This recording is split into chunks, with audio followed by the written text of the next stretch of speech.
ધોરણ 11 કોમર્સ અર્થશાસ્ત્ર વિષયની અંદર પ્રકરણ નંબર 8 આર્થિક સુધારા, ભારતીય અર્થતંત્રની અંદર આર્થિક સુધારા કેવા પ્રકારના અને કેટલા પ્રમાણમાં કરવામાં આવ્યા છે એની ચર્ચા આપણે આ પ્રકરણની અંદર કરવાની છે. પ્રસ્તાવનાથી આપણે શરૂઆત કરીએ. સ્વતંત્ર ભારતના નીતિ ઘડનારાઓ સામે ભારતના આર્થિક અને સામાજિક વિકાસના પડકારો હતા. સ્વતંત્ર દેશ થયો અને એ દેશની નીતિ ઘડવા માટે જે નીતિ ઘડવાવાળા હતા એની સામે ઘણા બધા પ્રશ્નો અને ઘણા બધા પડકારો પણ હતા. આ માટે આર્થિક ક્ષેત્રે ભારતે મિશ્ર અર્થતંત્રવાળી અર્થવ્યવસ્થા સ્વીકારી અને એટલા માટે ભારત દેશ જે છે એણે મિશ્ર અર્થતંત્રવાળી અર્થવ્યવસ્થા જે છે એનો સ્વીકાર કર્યો, જેમાં સમાજવાદી ઢબની સમાજ રચના તરફ ઝોક વધારે રહ્યો અને જેમાં સમાજવાદી ઢબ જે છે સમાજના લોકોને ફાયદો થાય, સમાજને સાથે ચાલી અને જે પ્રશ્નોનું નિરાકરણ લાવવામાં આવે એવા પ્રકારનો સમાજ બાજુનો ઝોક જે છે એ વધારે હતો, એટલે કે સમાજ ઉપર વધારે ભાર આપવામાં આવ્યો હતો. 1947થી 1990ના ગાળામાં ભારતે અપનાવેલ આયોજિત વિકાસની વ્યૂહરચના અને અર્થતંત્ર પર રાજ્યના વધારે પડતા અંકુશોને લીધે આપણા આર્થિક ધ્યેયોને પ્રાપ્ત કરવામાં મુશ્કેલી પડી તેમ ઘણા આર્થિક નિષ્ણાતોને લાગ્યું. 1947થી 1990 સુધી ભારતે જે આયોજિત વિકાસની વ્યૂહરચના અપનાવેલી હતી અને અર્થતંત્ર જે છે એના ઉપર રાજ્ય સરકાર જે છે એનો વધારે પડતો અંકુશ હતો, એટલે આપણા જે આર્થિક ધ્યેયો હતા એને આપણે સિદ્ધ કરી શકતા નહોતા એવું નિષ્ણાતોને લાગ્યું કે ભાઈ 1947 પછી દેશ આઝાદ થયો એટલે રાજ્ય સરકારો જે છે એણે અમુક પ્રકારના ઉદ્યોગો ઉપર શું કર્યું તો કે ભાઈ અંકુશો નાખી દીધા, કડક નીતિ નિયમો જે છે એનો અમલ કરાવવામાં આવતો, એટલે આપણને ધ્યેય પ્રાપ્ત કરવામાં, આપણો અર્થતંત્રીય વિકાસ હાંસલ કરવામાં મુશ્કેલી પડતી હતી એવું નિષ્ણાતો જે છે એને લાગ્યું.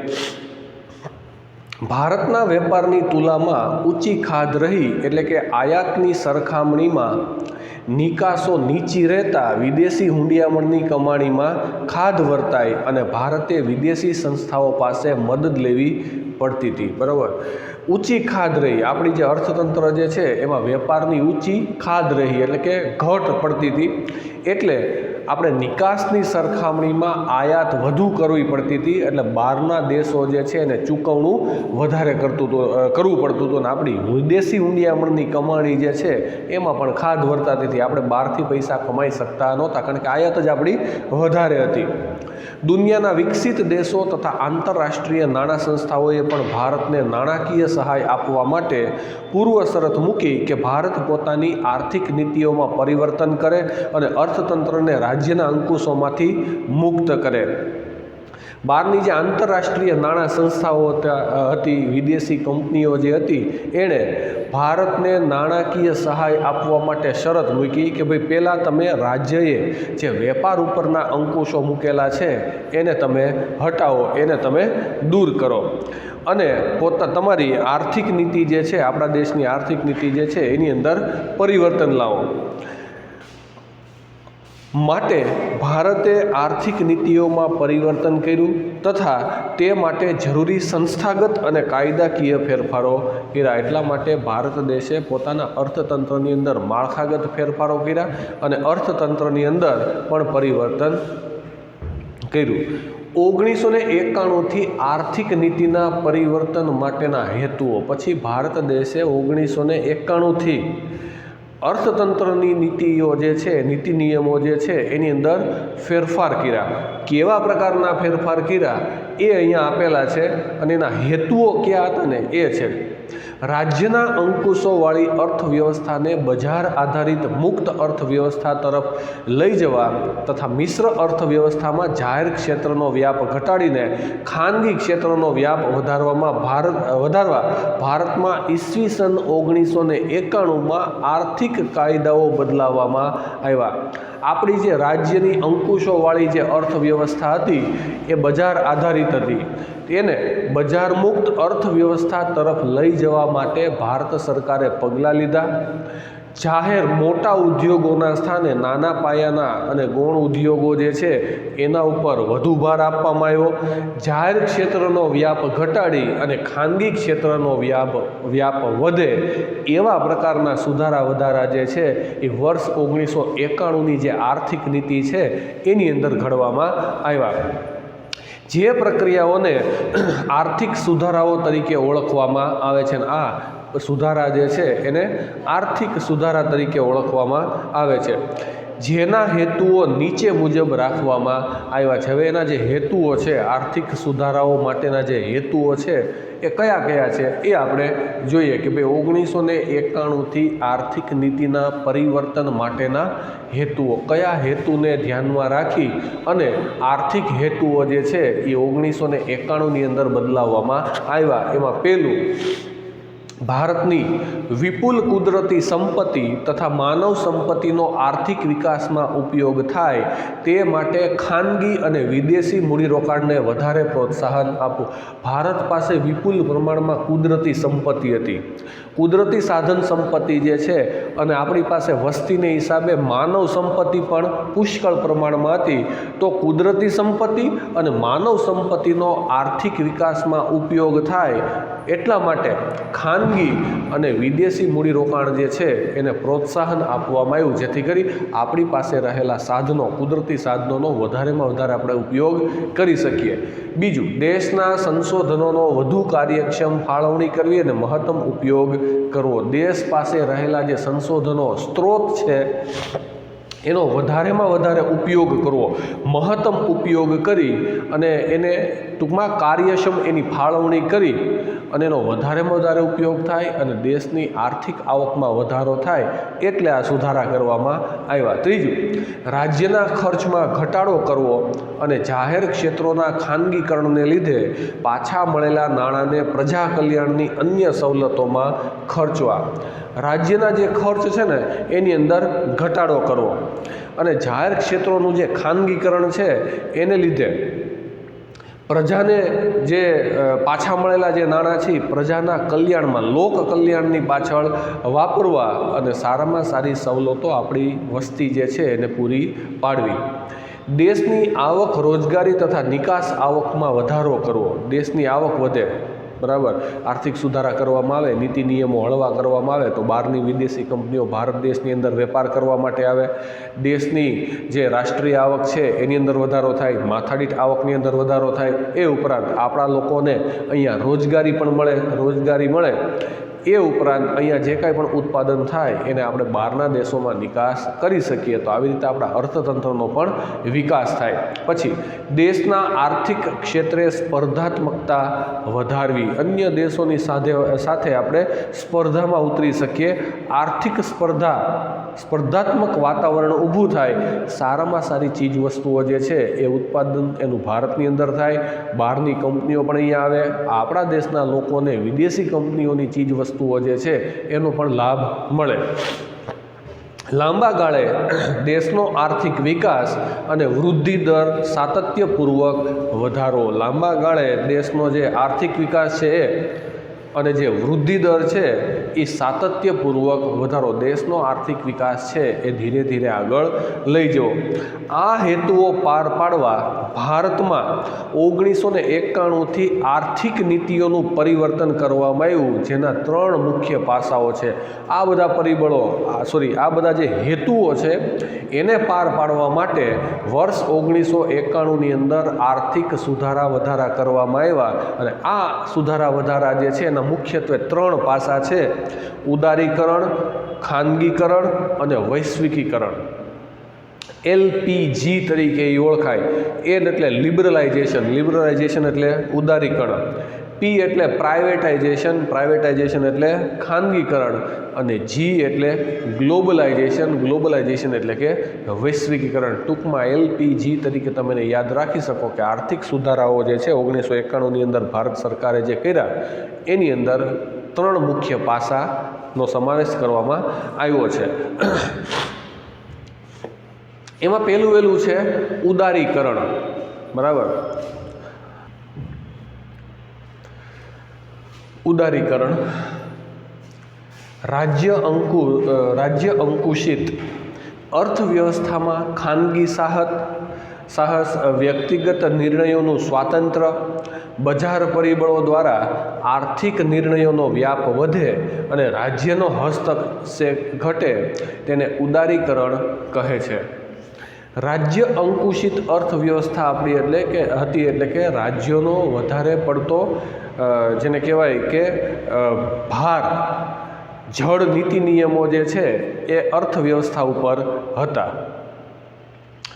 વ્યક્તિગત નિર્ણયોનું સ્વાતંત્ર્ય મળે, બજાર પરિબળો દ્વારા આર્થિક નિર્ણયો જે છે એનો વ્યાપ વધે અને રાજ્યનો હસ્તક્ષેપ ઘટે, એટલા માટે ઉદારીકરણ કરવામાં આવ્યું. અને આ જે પગલાઓ છે એને ઉદારીકરણ તરીકે ઓળખવામાં આવે છે.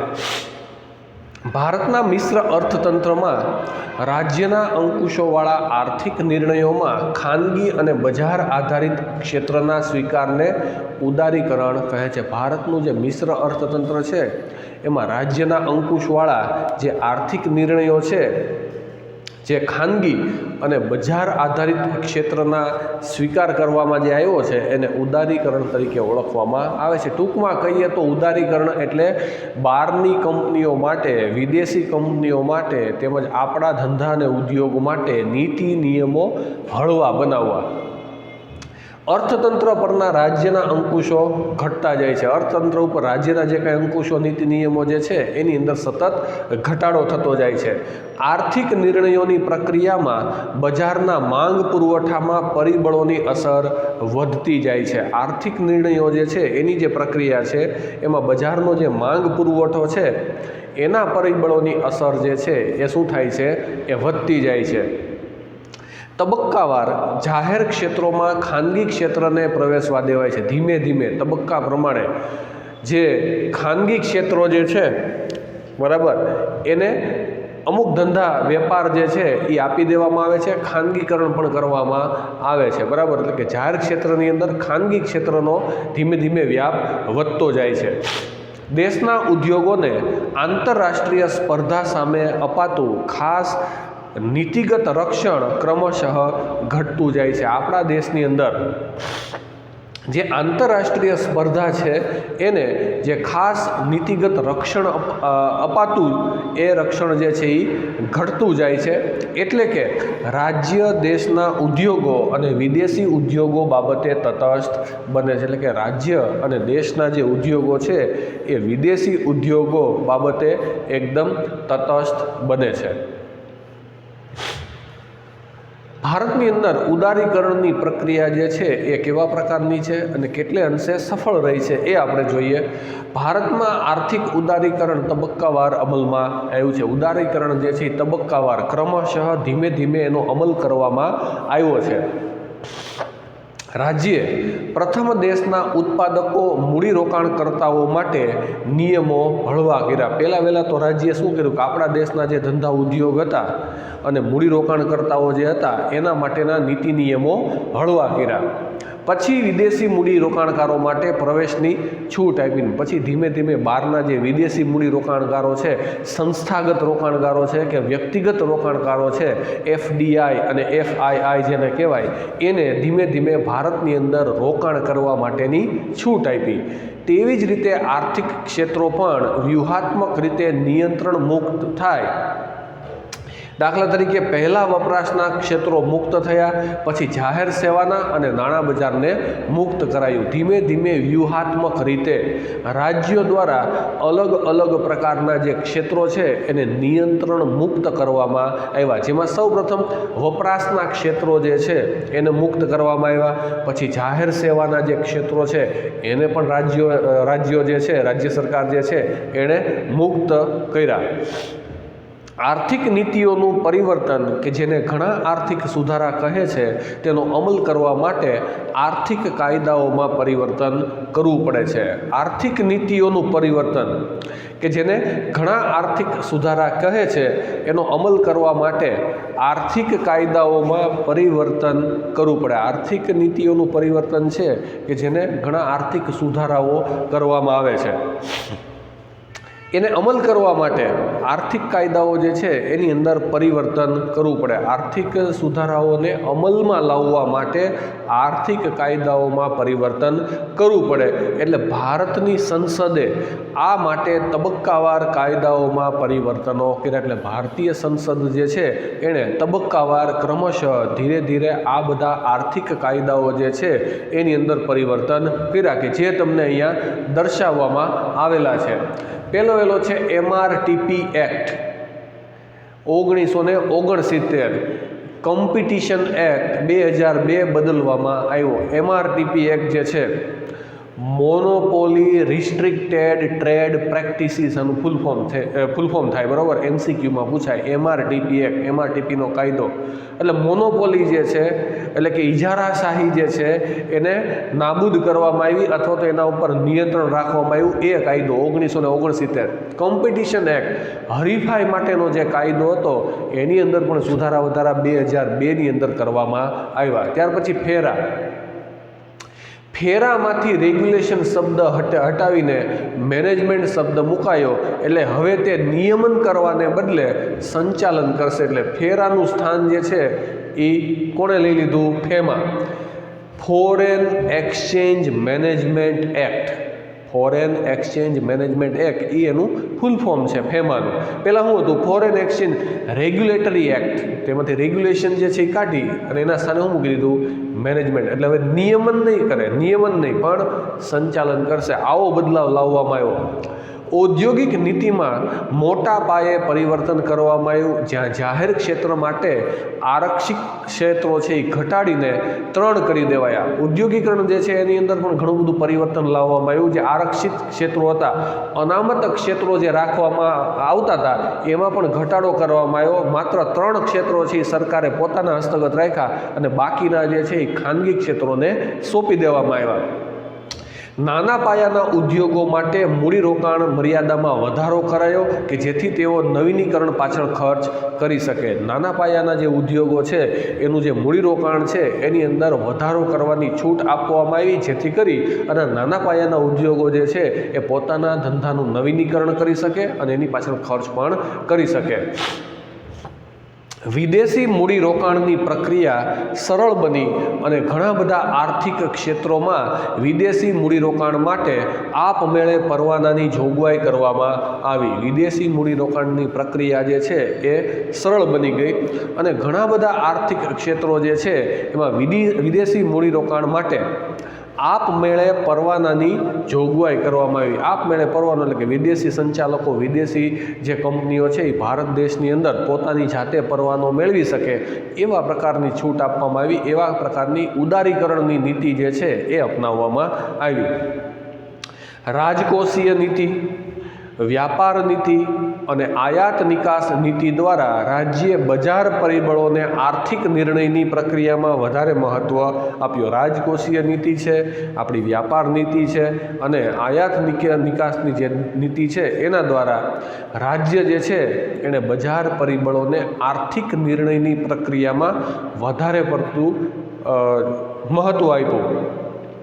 સબસિડી ખર્ચમાં ઘટાડો કરાયો, આયાત નિકાસ પરવાના નીતિ જે છે એને પણ હળવી કરવામાં આવી, જે કોટા હતા એ વધારી દેવામાં આવ્યા, બહારથી આપણે કોઈપણ વસ્તુ જે છે એ આયાત કરી શકીએ, અહીંથી કોઈપણ વસ્તુનો નિકાસ કરી શકીએ એવી છૂટછાટ આપવામાં આવી. હુંડિયામણનો દર વધુ મુક્ત બનાવાયો, વિદેશી હુંડિયામણનો દર જે છે એને વધારે પડતો મુક્ત કરી દેવામાં આવ્યો. બીજું છે ખાનગીકરણ. બરાબર, ખાનગીકરણ એટલે પ્રાઇવેટાઇઝેશન. ખાનગીકરણ એટલે ઔદ્યોગિક માલિકીનું જાહેર ક્ષેત્રમાંથી ખાનગી ક્ષેત્રમાં હસ્તાંતરણ. ખાનગીકરણ કોને કહેવાય? જાહેર ક્ષેત્રના જે ઉદ્યોગો હોય એનું ખાનગી ક્ષેત્રની અંદર હસ્તાંતરણ કરવામાં આવે, જાહેર ક્ષેત્રના ઉદ્યોગો ખાનગી ક્ષેત્રોને સોંપી દેવામાં આવે અથવા તો વેચી દેવામાં આવે, હસ્તાંતરિત કરવામાં આવે, એને શું કહેવાય?